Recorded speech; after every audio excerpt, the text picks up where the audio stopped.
The Princess Poem by Princess Tootsie Rolls. That's me.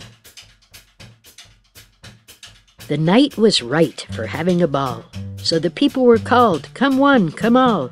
And while it was truly a glorious sight, with mystical bands and rainbows of light, I'll try to tell you what I heard and saw. Forgive me if I don't tell it all.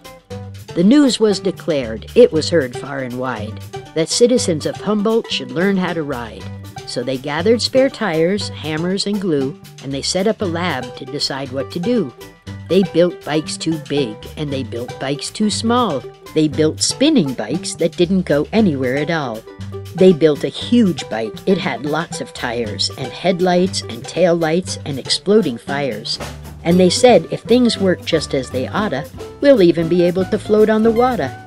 They built bikes like crazy. They worked by light and night. These people weren't lazy. It was an amazing sight. And when all of the children cried out for a ride, they added seats in front and some on the side. They built bikes to go uphill with a zillion gears and wires, and bikes to go downhill with really sturdy tires, and bikes built by queens for riding up streams, and bikes built by dudes with artistic attitudes. There was a guy whose brakes never did work, and everyone got upset when someone called him a jerk, because he got the crowd wet in a terrible crash, though the fans were pleased with the biggest splash.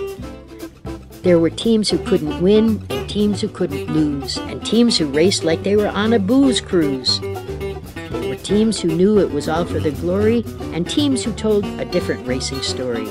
And before the race was finished, when they reached Ferndale town, they all put on their top hats and remembered Hobart Brown.